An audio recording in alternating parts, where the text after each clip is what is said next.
Olá, boa noite a todos. É um prazer estar aqui com vocês. Meu nome é Eliette, eu sou responsável pela área de coaching da LHH, né, que é uma empresa global em desenvolvimento de talentos e transição de carreira. A gente é líder na prática de coaching e de transição de carreira. E eu estou muito feliz de estar aqui hoje com vocês, agradeço a participação, porque isso nos dá a oportunidade de discutir e aprofundar um tema que tem se falado tanto, né, que é o bem-estar. E esse webinar que a gente está fazendo hoje, que é o bem-estar como fator crítico de desempenho social e engajamento, ele vem se juntar a inúmeros webinars que estão acontecendo, inúmeras celebrações que estão acontecendo essa semana, que é a Semana Internacional de Coaching, que está se realizando desde o dia 16 e vai até o dia 20. E o intuito da Semana Internacional de Coaching é o de ressaltar a importância do coaching nesse contexto que a gente está vivendo, né? Nesse contexto de tantas incertezas, ambiguidades, no apoio à liderança, às pessoas dentro das organizações, e ele não é de agora, né? Isso, o coaching já vem apoiando os líderes há muito tempo, mas nesse contexto agora, essa semana está discutindo muito, né? Como é que a gente pode apoiar a liderança nesse contexto, onde é tão importante o olhar para o bem-estar, para a saúde mental, para a saúde integral. E para me ajudar a falar desse tema, eu tenho aqui dois convidados bem ilustres, a Helena Tundizi e o Roberto Rist. São dois coaches que a gente tem a honra de ter aqui conosco na LHH, e eu os convidei para a gente fazer uma conversa sobre esse tema. A gente vai falar mais ou menos uns 45 minutos, vai ser perguntas e respostas, e depois a gente vai deixar 15 minutos para perguntas, e também eu queria dizer para vocês que a gente vai ter uma surpresa hoje aqui para os participantes.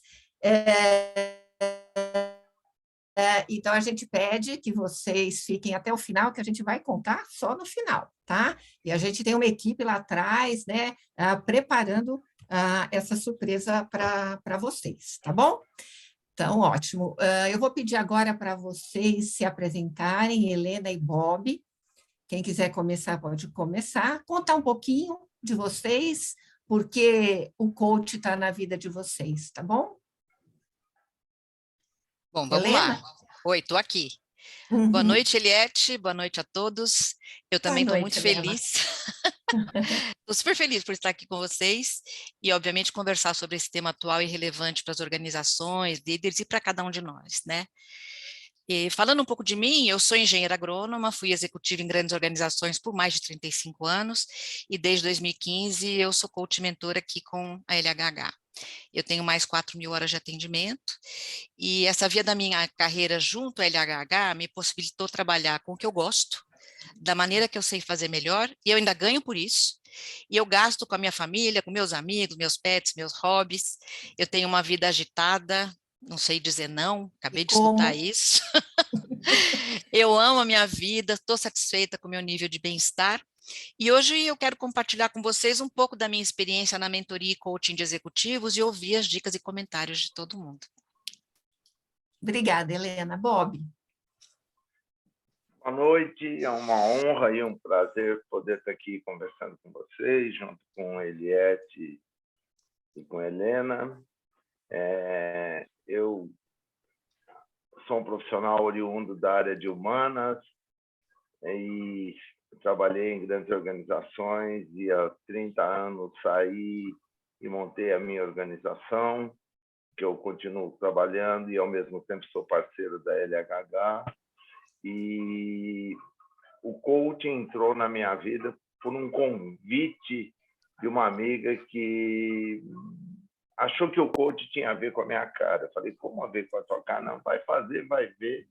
E eu achei que tinha a ver mesmo, isso daí há 21 anos atrás, e venho fazendo a minha jornada, me desenvolvendo como coaching até hoje.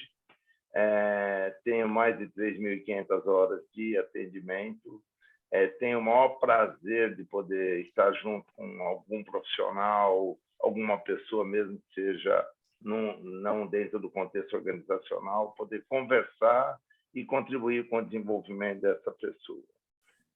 Em termos de bem-estar da minha vida, eu usufruo e vivo a minha vida de forma muito intensa. No final, vou comentar o que eu faço para manter esse meu bem-estar e principalmente usufruir a vida. Eu falo que a vida tem que ser vivida de forma muito intensa, da mesma maneira que eu estou aqui inteiro com você nessa noite. Obrigado. Muito obrigada. Bob e Helena, super obrigado pela presença de vocês, tá? É um prazer estar aqui conversando com vocês e aprendendo sempre com vocês, né? Então, vamos lá.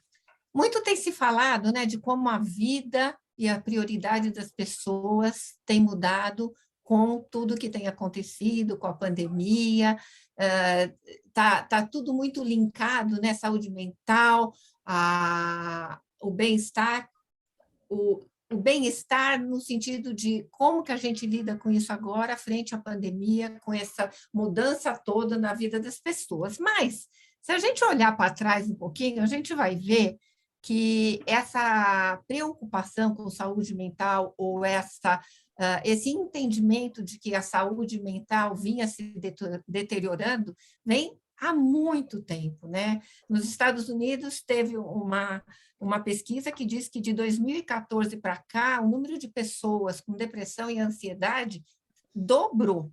E tem também um relatório de tendências globais de talentos do LinkedIn, que diz a mesma coisa, né? Então, a gente vem falando que a pandemia é a grande causadora disso, não. Eu acho que a pandemia ela somente veio para jogar na nossa cara, né, que era o momento ela escancarou essa necessidade de um cuidado maior. E então hoje a gente está nesse contexto de o que a gente faz com tudo isso, né? É tanta coisa acontecendo, é tanta pressão, é tanta mudança, é tanta incerteza, e as pessoas estão adoecendo com tudo isso, né? Então a gente resolveu falar do coaching do bem-estar para ver como é que a gente pode, né, amparar e apoiar as pessoas nessa busca, né, de equilíbrio entre a vida profissional e a vida pessoal, que é uma temática muito antiga, né? Eu faço coaching há mais de 20 anos e eu escuto isso sempre, né? Como é que eu faço para equilibrar a minha vida? Então, assim, é uma questão que vem há muito tempo e se agravou, e eu acho que foi muito bom, né? Porque põe luz a um fato que estava meio escondidinho debaixo do tapete, né? Então, nós vamos começar a nossa reflexão, e aí eu vou perguntar, Helena, fala para mim, o que é bem-estar para você, né? O que é, como que você definiria o estado de bem-estar? Bom, Eliette, existem várias definições de bem-estar, e eu vou plagiar o Gallup, o Jim Hart e o Jim Clifton na definição deles, né? E eles basearam os estudos deles nas pesquisas da Gallup, e que vem lá desde 1930, né? E os resultados são resultados que juntam mais de 150 países. E nesses resultados, eles definem que existem 5 elementos básicos para a garantia do bem-estar de um indivíduo, né? E em ordem de prioridade, né, do mais importante para o menos importante, eles colocam o bem-estar na carreira, no emprego, como um fator fundamental para o bem-estar do indivíduo. Então, você gostar do que você faz todos os dias, estar engajado, estar bem, não estar entediado, é fundamental. O segundo fator que eles colocam é o bem-estar social. Então, é a nossa relação com família, com amigos, aquelas relações que trazem satisfação, né, que aquecem o coração. O terceiro é o bem-estar financeiro. E não é a gente ganhar muito dinheiro, mas sim gerenciar bem o dinheiro que a gente ganha e ter a vida que a gente quer com isso, né? Depois seria o bem-estar físico. É você ter energia suficiente física para realizar as tarefas que precisam ser feitas.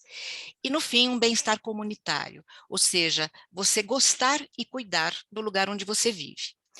E esses pesquisadores observaram que, obviamente, como eu falei, a base de tudo é a satisfação na carreira, no emprego, mas que existe uma interdependência entre esses 5 fatores e que não adianta a gente ter um fator, por exemplo, bem-estar físico muito alto e os outros baixos. O que eles observaram é que as pessoas que têm uma média de médio a alto, todos os valores bem, todos esses 5 valores bem equilibrados ou bem ranqueados, elas têm menos problemas, por exemplo, de saúde, do que uma pessoa que tem um valor físico lá em cima. Então, o balanço entre eles é extremamente importante. É claro que esses 5 elementos não explicam tudo em relação a bem-estar, mas, sem dúvida, eles são muito importantes. Uhum, muito bem. Aqui a gente tem uma definição também, que a gente fala aqui, que o estado de satisfação plena, o bem-estar é o estado de satisfação plena das exigências do corpo e do espírito. Sensação de segurança, conforto e tranquilidade, que vai muito de encontro com tudo isso que você falou, né? Como é que a gente equilibra todos esses 5 fatores, né, de bem-estar. Sim. Muito bom, Helena, obrigada. Bob, você quer complementar ou você acha que já está explicadinho? Não, acho que está bem explicado. Eu coloco que, na verdade, esse equilíbrio, eu coloco ele com 5 dimensões, que quando essas 5 dimensões estão razoavelmente equilibradas, elas favorecem, né, esses valores, porque os valores estão diretamente ligados à dimensão mental, à dimensão física, à dimensão emocional, à dimensão relacional e social e à dimensão intuicional, né? O quanto a nossa voz do coração também contribui para que a gente se alinhe. Então, seria só agregar em cima exatamente do que a Helena trouxe, está bem arredondado. E, gente, qual é o grau de dificuldade para a gente equilibrar esses 5 fatores, hein, Helena? Então, né? Eu acho que você sabe que você estava falando, né? E eu acho que mais de 90% dos meus clientes trazem esse ponto como uma meta, né? Uhum. Você falou desde o início, é isso mesmo. A maioria deles busca aumentar o nível sustentável de bem-estar. E o que a gente faz, né? A gente analisa, e normalmente pego esses cinco fundamentos, ou componentes, ou elementos do Gallup, e a gente faz uma análise de cada um, como se fosse uma roda da vida, e vê de 1 a 5, por exemplo, onde é que eles estariam hoje e aonde eles se sentiriam satisfeitos em estar. Então, eu acho que é por aí, né? E a gente vê aonde a gente não está satisfatório, o que a gente pode fazer, qual é o plano de ação que a gente pode fazer para realmente, né, fazer uma mudança. E essa mudança tem que ser paulatina, uma a uma, sem estresse, com facilidade, com conforto e com ajuda. A gente não consegue fazer sozinho. Muito bom, é isso mesmo. O Bob, me fala uma coisa. Você que está, como coach, está em contato aí com executivos de vários níveis e setores, né? A Helena já disse que os coaches dela, mais de 90% falam desse tema. O bem-estar tem sido uma temática nas suas reuniões e de que forma eles aparecem? Ela aparece, né? Então, na verdade, o bem-estar aparece, eu falo que ele aparece ao reverso. Quando eu digo que ele aparece ao reverso, porque está aparecendo com a síndrome da agenda lotada. E a síndrome da agenda lotada acaba não gerando essa sensação de bem-estar que nós estamos trazendo. Então, aparece muito mais como dor do que como bem-estar. E a intenção é exatamente isso, né? O que a Helena estava falando, que ela usa a roda da vida para poder avaliar, é exatamente essa ideia de buscar esse equilíbrio, de buscar isso daí, mas isso daí aparece muito mais como dor. A rotina pessoal, a rotina pessoal ficou muito intensa, e quando eu digo pessoal, porque aí entra a vida profissional, a vida pessoal, a vida social, a vida familiar, tudo dentro de um conjunto só. E como equacionar e como equilibrar isso daí tem sido a grande dor que eu tenho encontrado nas conversas. Então, a dor surge Eu ia dizer que a dor surge pela falta desse equacionamento, né? Pela falta do bem-estar pleno. Uhum. Exatamente isso daí. E isso daí potencializou muito mais pós-Covid. Uhum. Pós-Covid, isso daí entrou numa curva ascendente muito significativa. A ideia de que um novo normal vai surgir, mas a grande pergunta é que novo normal é esse que está Ele já está aí, surgindo? né? É assim que é. Exatamente isso daí. Então, a sensação que eu percebo é assim, como que eu consigo me equilibrar dentro desse processo? É o grande dilema. E aí surgem alguns aspectos, aí sim, dentro do contexto profissional, que são as relações com os pares, ou as relações com a equipe, ou a relação com o superior, né? Como é que estão os processos de comunicação, como é que estão os processos de tomar decisão, como é que estão os processos de solução de problema, né? E uma outra coisa que tem surgido muito, assim, muito presente, muitas equipes reduzidas, a dificuldade de delegar e está envolvido com ações que provavelmente o executivo não estava desejando ou não fazia parte da rotina dele. Então, existem muitos aspectos que geram essa dor e esse incômodo, né? E aí a gente está chegando cada vez mais perto do que o famoso burnout que está acontecendo, que está num nível de estresse elevado, ansiedade extrema, angústia, né? Quem está feliz com isso é a indústria farmacêutica, né? Que tem, né, tido aí Que é um triste resultado isso, né? bastante efetivo. Então, a gente tem trabalhado com esses aspectos, e alguns profissionais, é algo muito interessante, têm se permitido trazer alguns aspectos mais vulneráveis, como as questões de luto, como as questões de perda, como as questões de adoecimento, das próprias perdas financeiras no sentido maior. E o que é mais interessante, quando esses profissionais se permitem trazer essas questões mais pessoais, e aí eu vou colocar bem entre aspas a palavra mais vulneráveis, se apresentar mais vulneráveis, eles acabam tendo um ganho muito maior no processo de coaching, porque daí eles trabalham muito mais a questão pessoal. Eu não sei como que a Helena percebe isso daí em quem tem atendido, Helena, mas isso daí eu tenho percebido de forma assim, muito significativa. Helena, emendando com o que o Bob está falando, né?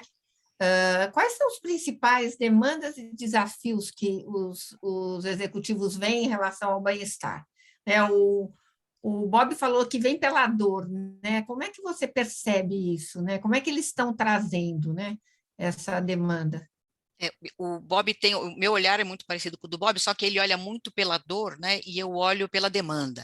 Né? A gente tem, né, um pouco diferente o olhar. Perspectivas diferentes. Bem diferentes. Mas no final é a mesma coisa, porque a maioria dos meus clientes traz a demanda de sobrecarga, principalmente de reuniões sem intervalos. E o que eles trazem é que eu concordo com o Bob do ponto de vista de algumas coisas eles poderiam controlar, como, por exemplo, não aceitar alguns invites de reunião, mas às vezes não dá, né? É o chefe do chefe, tá? Então, nem sempre é possível ele controlar isso. Então, aí a gente iria, na hora que a gente for falar em solução, acho que entra muito políticas de RH, políticas de desenvolvimento, de trazer alguns procedimentos para que não aconteça da pessoa ficar sentada das 6 da manhã às 11 da noite, porque ele fala com a China, ele fala com os Estados Unidos, ele fala não sei o quê, em reuniões sem intervalo, nem para almoçar e nem para beber água, e isso não é raro. Né?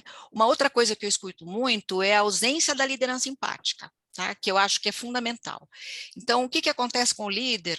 Desde a época que eu vivenciei isso dentro do mundo organizacional, os líderes, conforme eles se afastam do front, eles esquecem da regra de ouro do líder, porque a regra de ouro do líder não é fazer com os outros aquilo que eles querem, é fazer aquilo que eu acho que é bom para os outros. Isso não é empático, né? Então, o que está acontecendo com esse distanciamento e um pouco com o trabalho virtual e com essa mudança em trabalho, é que os líderes não estão olhando para as necessidades daqueles que estão nas suas equipes. Então, eles estão motivando de acordo com os próprios motivadores. Uma Uhum. outra coisa que eles reclamam, né, é que falta tempo, e isso é uma dor, para desenvolver a equipe ou ter conversas de desenvolvimento. Então, eles não estão conseguindo ter essas conversas. Eles estão sofrendo com altíssima sobrecarga de trabalho, o impacto nas equipes é muito grande, principalmente nas empresas de tecnologia, instituições financeiras e as áreas de saúde. Eles mencionam também, o que o Bob falou, um aumento expressivo de casos de burnout, com afastamentos prolongados de pessoas que sacrificam ainda mais aqueles que ficam. Que ficam. Uhum. É. E, além disso, a maioria dos meus clientes traz a preocupação com o aumento da evasão de talentos para as concorrentes e a consequente dificuldade de contratar pessoal capacitado para substituir, e em tempo hábil. Então, as reposições ou substituições estão demorando muito. Demorando muito. Uhum. E todos eles sentem a necessidade de ter mais tempo disponível para pensar estrategicamente e desenvolver uma visão de futuro, porque eles são demandados a isso e não conseguem ter esse tempo. E quando eles têm um tempo para isso, eles não conseguem pensar por causa da ansiedade, por causa, né, de chegar Da no resultado e tudo depressão. mais. Exato. Né? Uhum. Então, basicamente, é isso que eu tenho encontrado como desafio e que meus clientes têm trazido para mim. Uhum. Nossa, é bem difícil, né? É um contexto se você olhar, que é um enrosco, né? Ele é tão difícil de você achar a pontinha para desatar o nó, que deixa as pessoas mais ansiosas ainda, né? As Sim, pessoas sim. querem encontrar uma solução, mas está realmente complexa demais. Ô, Bob, Eliette, deixa eu só oi. completar um detalhe disso Ah, que você falou, né? Que você falou a questão da ansiedade. Eu peguei uma pesquisa da Vitude, né? Feita agora em 2021, né?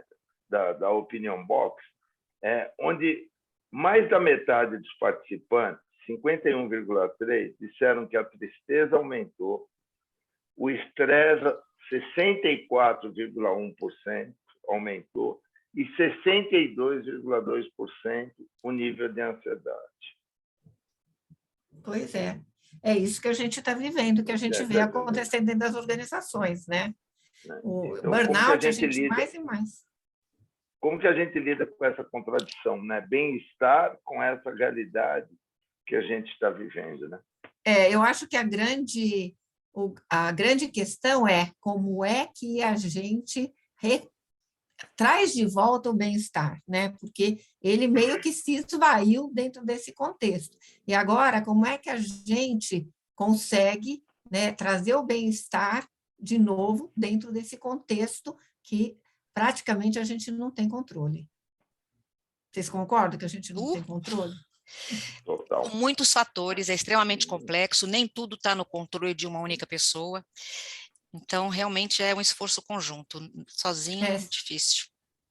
Se fala muito bem-estar porque é o que está faltando, né, no contexto organizacional. E mesmo sim. pessoal, porque à medida que, como você disse, à medida que você não está feliz dentro do teu contexto de trabalho, ele mexe demais com os outros Com todos os fatores, né? outros. Com todos os outros.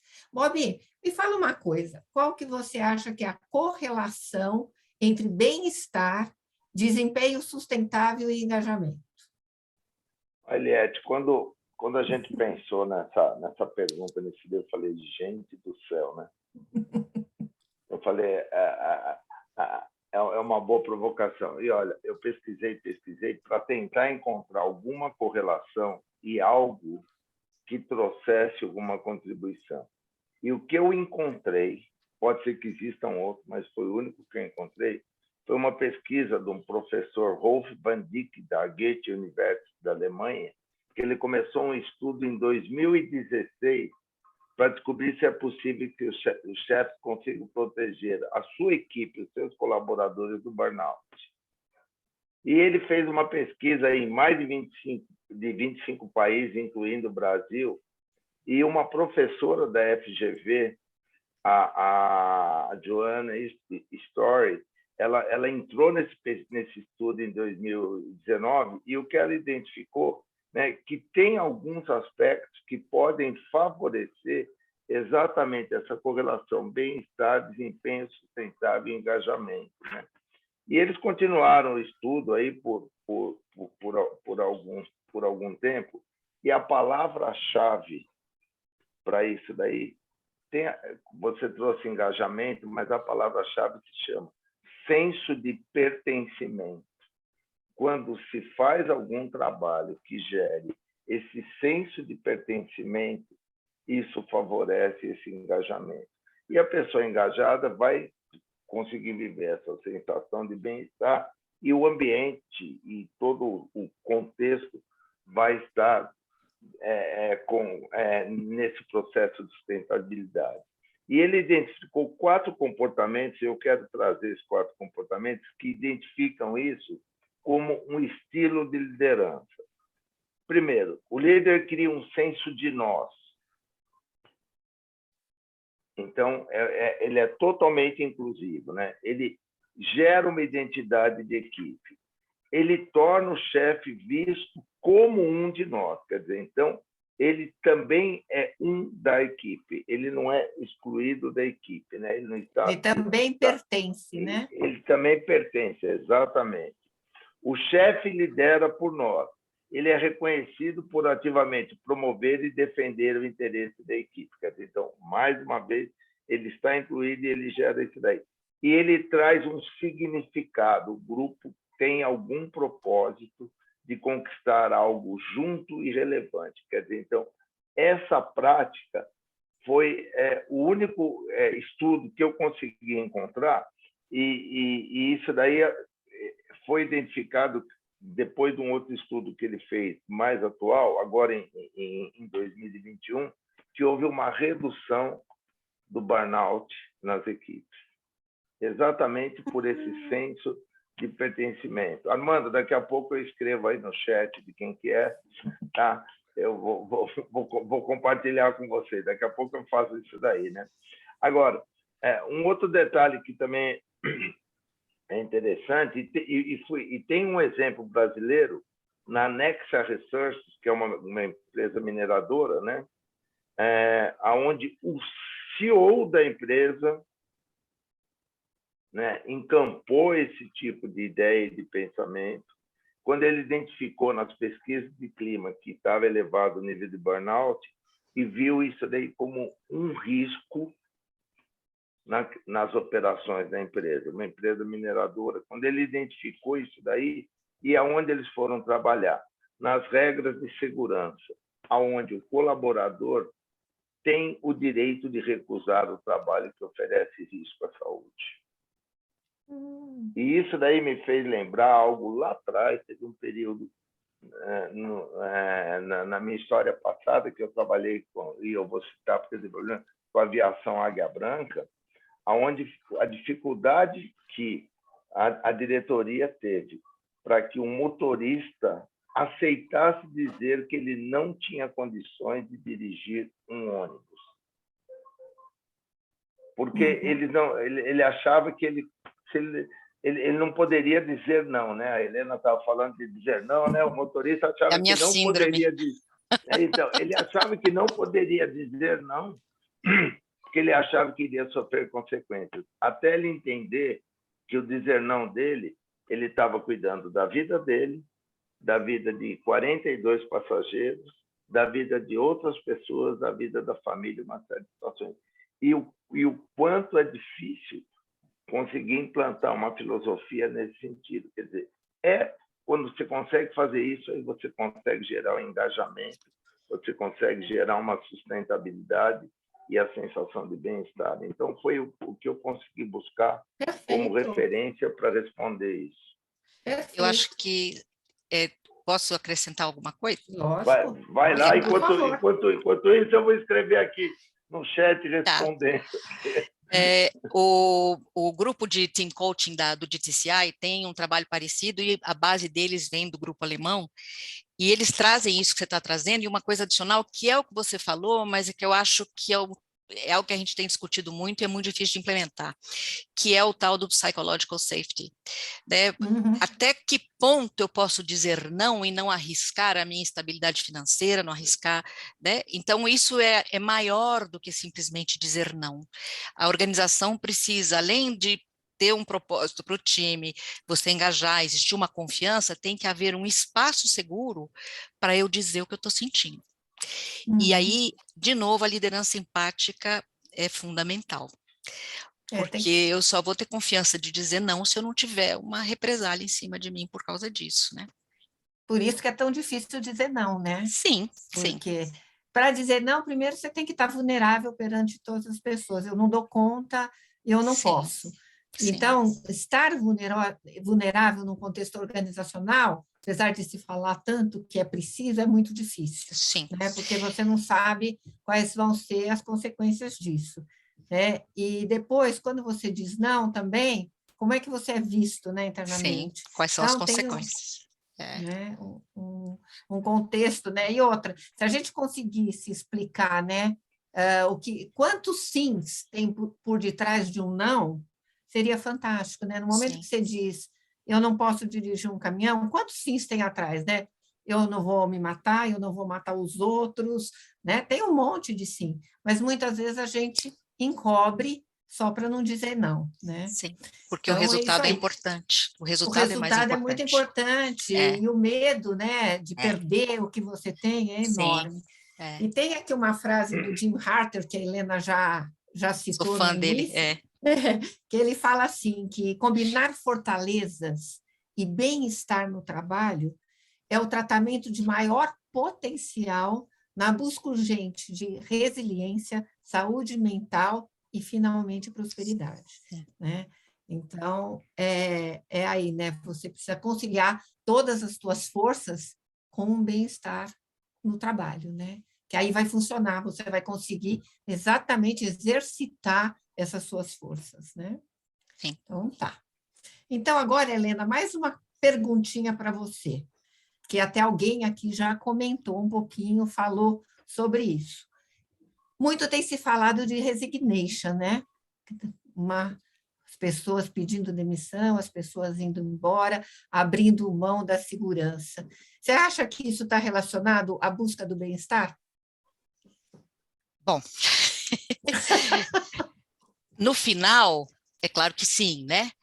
Só que a grande resignação, né, ela é um fenômeno que já foi identificado bem antes da pandemia. Então, claro que a pandemia trouxe um desafio adicional, porque a gente foi obrigado a fazer mudança de estilo de vida de repente, muito profundas, e sob um nível muito alto de pressão. Então, o impacto da pandemia foi que a maioria das pessoas começou a reavaliar suas prioridades e fazer escolhas importantes para elas. Então, aonde eu quero trabalhar, para quem eu quero trabalhar, aonde eu vou morar, eu vou voltar para o escritório ou continuar no trabalho remoto? Como é que eu vou conseguir acomodar agora meus filhos, os pais idosos, etc., né? Então, o que o próprio, né, o Gallup mostra é que agora as pessoas querem decidir proativamente qual a vida que elas querem ter. Em 2014 já começou a se ver essa tendência. Depois, em 2020, houve um retrocesso dessa tendência de buscar a minha vida, de dirigir a minha própria vida, por causa da pandemia e das incertezas. Em 2021 voltou. Mas o Great Resignation ele está voltando aos níveis de 2015, 2016. Então, não é uma coisa assim totalmente fora do espaço, não é do momento. Né? Então, as pessoas agora estão seguindo um sonho que já existia antes da pandemia. E a pandemia acabou refinando um pouco esse sonho. Então, metaforicamente dizendo, né, a pandemia é a revolução industrial do nosso tempo, porque ela traz uma mudança significativa no mundo laboral e na vida das pessoas. Então, ela está diretamente, a grande resignação está diretamente relacionada ao bem-estar e, fundamentalmente, ao elemento principal, que é o trabalho e a sua inter-relação com os demais, né, com os demais elementos social, financeiro, físico e comunitário. Então, eu vejo desta forma. Agora, não sei o Bob, o que ele pensa disso aqui. Helena, eu concordo contigo, mas algo que me chama mais atenção nesse movimento hoje é que as pessoas tiveram, entre aspas, oportunidade forçada de experimentar algo que até então não tinham. que era o poder eleger o seu momento de trabalho, Sim. o seu local de trabalho, a sua condição de trabalho. Até então se falava sobre isso, mas isso não era uma realidade. Não era experimentado, né? Exatamente. E a partir do momento que se experimenta isso, né, eu vou contar um exemplo, assim, parece bobagem, mas é real. Eu lembro que o ano passado, no finalzinho do ano passado, quando eu saí pela primeira vez para fazer um trabalho presencial, que eu calcei um sapato, eu estranhei e falei, gente, acho que eu vou ter que reaprender a andar, porque eu tinha desaprendido, porque eu andava descalço de chinelo o dia inteiro. A sensação foi muito estranha. Parece loucura falar que alguém coloca um sapato aqui. Não, mas é mas é verdade. real. Eu tive a Mas mesma. é real. Quer dizer, e daí eu tiro essa correlação da minha experiência de andar de sapato com voltar a trabalhar na empresa, com eu não ser dono do meu horário. E não é que eu não trabalhava, não é isso. Eu trabalhava até mais do que ao reverso, né? Então, a minha impressão é muito essa daí. Eu tenho conversado com muitas pessoas aqui no Brasil e elas falam assim, se eu tiver que voltar a ficar 1 hora e meia no trânsito ou na condução, não sei o quê, eu vou abrir mão. Ponto. Eu acho que as pessoas se sentiram um pouquinho mais donas, né, de si mesmas, né, no sentido assim, eu faço meu horário, eu posso almoçar com meus filhos, eu posso buscar meu filho na escola, depois eu faço trabalho, não se sente tão presa, né? Eu acho que apesar de as pessoas reclamarem muito do excesso de trabalho, mas existe uma liberdade em algumas outras áreas que são muito importantes, né? Sim. Então, as pessoas falam, eu não vou abrir mão mais de levar meu filho na escola, não vou abrir mão de fazer, de treinar a tal hora, depois do trabalho, né? Então, eu acho que as pessoas puderam experimentar muitas coisas que elas falavam, não dá para eu fazer, porque eu fico 8 horas, 10 horas presa no escritório, fechada, sem condição de fazer nada. E essa coisa de sapato, Bob, você imagina mulheres que usavam salto, né? Hoje, se eu pensar em pôr salto para ir trabalhar e ficar 8 horas de salto, eu acho que vou morrer. Mas eu trabalhava até 2019 o dia inteiro de salto. Então, assim, realmente a gente passou a repensar alguns comportamentos, né? Para que andar com salto, né? Dói a coluna, dói o pé, mas era assim, né? Era o que era esperado. Essa experiência eu não posso colaborar com nada, tá, Eliette? Eu não tenho experiência. Não, mas eu estou te dizendo, você achou ruim com sapato, imagina a gente. Olha, eu tenho muito cliente que ficou barbudo, porque não queria fazer a barba todo dia. E aí deixaram a barba, gostaram Sim. da barba. Exatamente. Olha aqui, vamos agora, Bob. Pensando em tudo isso que a gente falou até agora, que a gente discutiu agora me diz como é que o coaching pode ser uma solução de apoio aos executivos na busca do bem-estar próprio e de seus colaboradores. Não é só dele, não. Dele e dos seus colaboradores. Primeiro, eu acho que o coach é um profissional preparado com algumas competências que favorecem o colaborar com o profissional e com o executivo. Eu só colocaria uma ressalva na palavra solução, porque senão parece que coaching vira solução para tudo. Vira solução e não é solução, você tem razão. E não é solução. Eu particularmente, não acho que o coaching é a solução, né? Mas ele ajuda a estabelecer processos em cada sessão, ajuda a estabelecer um processo de trabalho, estabelecendo, qual o resultado, o que a pessoa quer trabalhar, qual o resultado que ela quer alcançar e um KPI, né? Como que você vai poder avaliar e vai poder medir? Então, existe uma estrutura que favorece, mas essa estrutura, que em vez de ser algo engessado, o coach favorece com outras competências que ele tem. Fazer um acordo, isso daí é acordado, é combinado. Então, aquilo que é combinado favorece o trabalho. Segundo, o coach é habilitado e é preparado para uma competência que se chama escuta. O nosso silêncio favorece que nós escutemos sem julgamento ou minimizando o nosso julgamento, respeitando o outro como legítimo outro. Aquilo é dele, não é meu. Então, isso é uma competência. Estando presente naquele trabalho, né? Não é aquela história da correria que eu estou no telefone, ok, dizendo ou dizendo no computador, ok, eu estou escutando e não estou escutando, não. Eu estou literalmente presente. O coach está ali à disposição do outro, né? E, principalmente, contribuindo para que o outro perceba o que ele pode e é capaz de fazer. Não é o nosso papel dar soluções, gerar alternativas. É contribuir para que o outro olhe para si e busque dentro de si as possibilidades. E isso é possível a partir do momento que nós contribuímos a olhar os pontos cegos, porque quando a gente olha ponto cego, né, no espelho retrovisor, a gente percebe, opa, isso aqui é uma zona de cuidado, o que eu posso fazer quando eu estou atento a esse ponto cego? O que eu, como cliente, posso fazer dentro do meu limite? Com quem que eu posso contar de apoio? Com quem eu acredito que eu não posso contar de apoio? Quer dizer, então, é alguém que contribui a ajudar a organizar o pensamento, a organizar a sua dinâmica de vida, dinâmica de trabalho, seja o que for. É por aí que eu vejo a contribuição do coach. Perfeito, Bob. Helena, dá para você Nada a complementar? complementar. Nada como... Não, a única coisa que eu acho que o Bob falou, e eu acho que a gente começa com a visão de futuro, né? Qual é o legado que você quer deixar?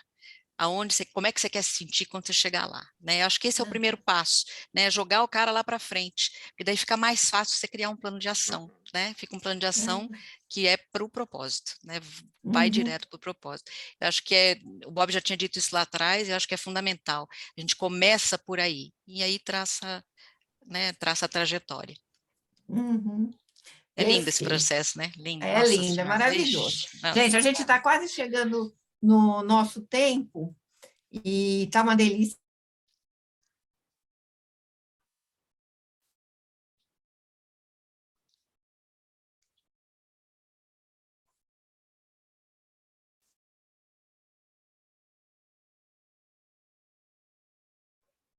Cuidam do bem-estar de vocês. Né? Helena, que não sabe dizer não, né? Como é que você cuida do seu bem-estar? Então, acho que a primeira coisa que eu fiz foi a mudança de carreira, né? De sair do mundo executivo e ir em direção a que era o meu legado. É por isso que é a minha dificuldade em dizer não, né? Porque é um trabalho que não tem fim, que é exatamente poder, escolhido mesmo, né? Tentar transformar as organizações em um lugar mais gostoso de estar e de trabalhar e tentar ajudar os líderes a se desenvolverem nessa direção. Esse é o meu legado, né? Então, eu estou bem dentro dele. Claro que eu quero ficar mais tempo com a minha família e com meus amigos, e gosto de tocar violão, gosto de ler, gosto de passear, então isso também tenho feito. Eu hoje invisto tempo na gestão das minhas finanças, que eu não podia fazer isso lá atrás, não dava tempo, então, por sorte, não aconteceu nada grave, mas faço exercício físico, detesto, mas eu faço, né, porque senão a gente Por desmonta, conta da sua saúde, né? depois de uns 20 e poucos anos começa a desmontar. Eu tenho uma alimentação saudável, eu adoro chocolate, chopp, cerveja, vinho, tudo que faz mal, eu como também, mas como tudo que faz bem também. Eu pratico yoga, eu faço meditação e eu faço trabalho voluntário porque eu acho que me ajuda também, né? Eu fico feliz quando eu entrego alguma coisa para o outro, né? Que não poderia ter, se alguém não pudesse dar para ele. Basicamente é isso, não faço nada demais, não. Só não sei dizer não, Bob? mas aí está explicado. Bob? Ó, a primeira coisa que tem, que para mim é o seguinte, eu falo que eu não trabalho, eu faço o que eu gosto. Então, eu me divirto no meu trabalho, de verdade eu me divirto. Eu tenho muito prazer em fazer o que eu faço. Então, isso daí, para mim, não é cansativo. Meus filhos perguntam, você não se cansa? Eu falo, não. Para mim, cada um que eu converso é um mundo novo, é uma realidade nova, então isso me dá grande satisfação. Um outro aspecto que para mim é fundamental, eu faço terapia só há 40 anos. Então, e acho que eu não estou nem na metade do meu núcleo lá da cebola, mas eu vou descascando camada. Está chegando lá. Estou chegando lá. O autoconhecimento é fundamental. Então, isso para mim é algo que me causa bem-estar, é poder me conhecer, é poder me olhar nas minhas fragilidades. Enquanto ser humano, faço supervisão para olhar minhas fragilidades enquanto coach. Né? Eu faço supervisão mensalmente, eu me acompanho para poder ver aonde que eu posso e devo melhorar. Outras coisas, isso daí eu estou falando no sentido um pouco pessoal e profissional. Agora, o meu bem-estar, para quem é mais próximo de mim, me conhece, é assim, eu sou um apaixonado por duas rodas. Então, eu, além de meditar 2 vezes por dia, eu medito quando eu levanto, eu medito quando eu vou deitar, eu medito em cima de 2 rodas. Em cima de 2 rodas, andar de moto, para mim, é meditação em movimento. Ai, que beleza. É algo extremamente prazeroso. E quando eu estou muito estressado, eu vou ao estádio de futebol e grito. Não esqueci, não, Chico. O meu Palmeiras tá aí, Chico. Você sabe que eu sou palmeirense de carteirinha, vou lá, me distraio. Isso daí, para mim, é terapêutico. Brincar com os meus netos, poder ir à praia, poder viajar. Quer dizer, eu busco espaços na minha vida, né, na minha agenda, né, para poder me cuidar, para que eu tenha tempo. Fazer atividade física, já fiz muito mais, hoje diminuí, mas não me importa. E dormir. Se eu não dormir minhas 6 horas de sono por dia, eu não sou gente. Então, isso daí me ajuda a ter um bem-estar bem grande. A única coisa que está faltando é que eu estou sem namorada, então não estou fazendo propaganda não, tá, gente? Mas Quem se candidata? Telefone no privado. Telefone no privado. Não estou. Isso aqui não é o Tinder, não. Então... Mas é o que está fazendo falta, é uma namorada, só isso. Muito bom. Tá bom, Bob. Ó, agora a gente vai encerrar aqui a participação de vocês. Não que vocês saiam, mas nós vamos ver se tem algumas perguntas, se os participantes trazem alguma pergunta para vocês. Então, vamos ver aqui. Eu tenho aqui uma pergunta que é assim, para vocês dois. Quem quiser responder, levanta o dedo. O que fazer para que os colaboradores efetivamente participem de programas de bem-estar? Cada empresa é cada empresa, cada organização é cada organização, mas eu acho que uma coisa importante é que os programas de bem-estar não podem concorrer com a sobrecarga do dia a dia. Quer dizer, o cara passa 12 horas em reunião e aí ele tem que acordar bem cedinho porque tem bem-estar, ou seja, yoga matinal na organização e ele tem que estar. Né? Então, acaba sendo uma sobrecarga adicional, né? O bem-estar acaba sendo adicional.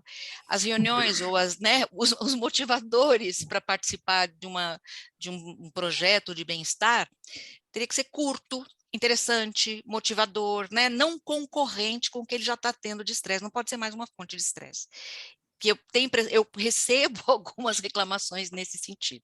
Nesse sentido. Né? Eu sou obrigado a estar, ou happy hour do chefe, quer dizer, eu fico em reunião com o chefe o dia inteiro, e aí depois o chefe marca um happy hour com todo mundo da organização na sexta-feira à tarde. 20 horas, né, Helena? Então, o cara tá louco para ir embora, tomar uma cerveja com os amigos, e vai fazer um happy hour com o chefe. Alguém tem coragem de dizer não? Né? Nós estamos falando aqui da segurança psicológica, ninguém tem coragem de dizer não, vai estar todo mundo ali segurando, né? Então, é um pouco isso, né? Tem que estar mais condizente, né? Agora, eu não sei, Bob, eu acho que isso são coisas, é importante, né? E é importante a organização ter noção de que quando a gente está falando em bem-estar, a gente está falando em dinheiro, né? Porque quando você não tem resultado sustentável, porque não tem engajamento no time, ou quando você começa a perder talento, quando você tem metade da sua força de trabalho parada por fadiga, por estresse ou por burnout, né? Tudo isso custa dinheiro, né? E compromete o futuro da organização. Então, precisa haver uma forma de motivar esses líderes nesse sentido, treiná-los para serem mais empáticos e colocar o bem-estar como de algo que seja agradável, que seja gostoso de se fazer, de participar, de fazer parte, não uma sobrecarga adicional, uma reunião a mais, né? Sei lá, estou simplificando muito, mas, Uhum. né, cada um tem uma ideia, mas estou pegando o que eu recebo de reclamação e estou trazendo para vocês para um debate aqui. Uhum. Uhum. Vou trazer uma experiência que eu vivi no período de pandemia, uma empresa que conseguiu, em plena pandemia, criar eventos que gerassem bem-estar. Então, um deles era as pessoas receberiam um prêmio se elas tivessem quilômetros de exercício físico. Então, gerou não uma competição interna, mas um estímulo para que as pessoas continuassem se cuidando, e esse se cuidar gerava algo. Quer dizer, foi algo que contaminou quase 50% da empresa, no bom sentido, né? Foi uma contaminação favorável das pessoas fazerem exercício, da brincadeira, do estímulo. Muita roda, a gente usa muito o termo roda de conversa, mas não é roda de conversa, não, é roda de escuta. Né? Quando eu falo de roda de conversa, é as pessoas terem espaço para poder falar daquilo que elas estão vivendo, né? E falar com segurança psicológica, que é o que você trouxe, Helena, é exatamente isso daí. É saber que eu estou sendo escutado por alguém que está só me apoiando, dando espaço para que eu traga isso daí para fora e podendo compartilhar com o meu time. Coisas simples, mas que faziam uma diferença. Às vezes, na sexta-feira, chegava um brigadeiro na casa de cada colaborador. Gente, o efeito que isso daí tinha, da pessoa saber que a empresa olhou para ele, foi fazer um mimo, foi fazer um agrado, isso começa a gerar a sensação de bem-estar. E a coerência, né, entre o discurso com a prática. Eu tenho uma expressão que eu gosto muito, seguinte: você anda o que você fala, né? O que você faz é aquilo que você fala, é aquilo que você diz. Né? Então, existem algumas empresas que têm esse tipo de cuidado, que isso favorece muito essa sensação e essa relação de bem-estar, a tal ponto que ainda em plena pandemia o pessoal falava: nós não vemos a hora de, pelo menos um dia, poder ir na empresa e poder rever as pessoas, estar com as pessoas. Por quê? A sensação de pertencimento, de engajamento era muito grande. Então, existem, né, algumas empresas que têm ações e que fazem isso daí. Então, qual é o cuidado? Coisas simples, né, que fizeram diferença em plena pandemia, né? Pegar a cadeira que a pessoa usava na empresa, mandar entregar na casa dele, porque na casa ele não tinha uma cadeira apropriada para trabalhar, e, né, receber a sua cadeira de trabalho. Né? Empresas que deram uma cota para que a pessoa pudesse adequar a casa dela para o melhor ambiente de trabalho, né, dentro do limite, dentro da possibilidade. São pequenos cuidados São que os geram cuidados, bem-estar, engajamento. São cuidados. Então, agora, depende muito de cultura, de empresa, de quem está Tem um comentário aqui, Bob, da Camila, que diz o seguinte, né, que hoje ela acha que tem muito discurso em relação ao bem-estar, né, que se coloca no LinkedIn, tudo, e é muito só da boca para fora, é muito discurso, né, e que realmente não tem, como você falou, o discurso e a prática andando junto, né? Eu acho que ainda a gente tem uma distância grande, né? Tem poucas empresas ainda que mostram esse cuidado, que tem programas realmente efetivos de bem-estar, né? Uhum. E não são grandes ações, viu, Eliette? São pequenas ações, né? Mas que fazem uma diferença muito grande. Deixa eu só fazer mais uma perguntinha, mas eu vou pedir resposta rápida, porque a gente tem 2 minutos para encerrar, e eu não quero segurar ninguém, porque eu quero que todo mundo fique até o fim, porque tem uma surpresa, né? Então, assim, qual que vocês acham que é o papel do RH nesse contexto hoje de uma cultura de bem-estar? Eu falo, eu não Então, consigo ficar quieto. Eu falo. Eu acho que o papel do RH é fundamental e o RH tem que assumir que, às vezes, ele tem que ser o porta-voz de notícias desagradáveis. O que eu quero dizer desagradável? Olha, nós precisamos fazer tal coisa para poder melhorar, porque isso está ruim por causa disso, disso, daquilo. E, muitas vezes, o RH não se assume nesse papel de olhar para o colaborador. Respeite, é quase como dizer o não para muitas coisas que vêm de cima. Isso é fundamental, o RH ter uma visão mais estratégica, perceber que esse movimento vai impactar nisso, e a importância, e isso vai gerar um resultado. É ser mais claro, assertivo. Pronto, senão eu não paro de falar. Helena, eu acho que você tem um minuto. Eu estou aqui, 1 minuto. Eu acho que o RH pode ajudar muito no treinamento da liderança, sabe? Para a liderança mais empática. Né? Perceber a importância das pessoas na organização, elas são resultado, e não dá para eu considerar o outro como eu me considero. Eu tenho que considerar o outro como ele quer ser considerado. Eu acho que se a gente conseguir fazer essa virada, já vai ser um movimento muito positivo. Olhar para o outro, acolher o outro como o outro é e do jeito que ele quer ser acolhido, né? Muito bem. Muito obrigada para vocês dois pela excelente contribuição. Gente, eu vou dizer uma coisa para vocês agora. A gente está encerrando. Eu agradeço a presença de todos vocês. E aí eu vou chamar 3 nomes aqui e eu quero saber se vocês estão aí. Ai, sumiu. Ah, está aqui. Luiz Abdala, você está aí? Sim. Responde para mim. Tá bom. Ele Luiz respondeu Abdala, tá. no chat. Ingrid Narc, você está aí?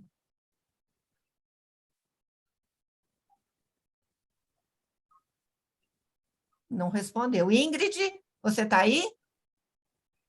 Acho que não. Érica Bessa, você está aí? A Érica está, muito bem. Sim. A Érica e o Luiz estão. E nós estamos de outra pessoa, Tati. Você me ajuda? Nós estamos de 3 pessoas.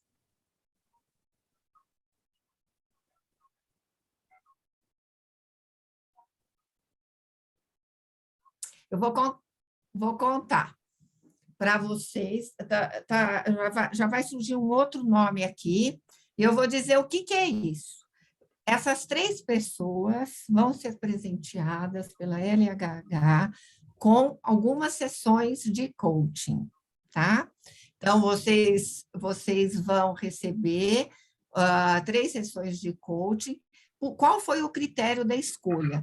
A gente pegou as 3 primeiras pessoas que entraram no webinar e ficaram até o final. Então, a outra pessoa, Cláudia Regina, você está aí?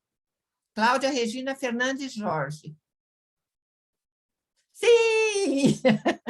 Então, tá ótimo. Luiz, Érica e Cláudia, parabéns. Muito obrigada pela presença de vocês. Lógico que sem vocês a gente não teria conseguido vir até o final. Muito obrigada pela presença e parabéns. Vocês vão receber um e-mail contando como é que vai funcionar, mas considerem-se ganhadores de sessões de coaching.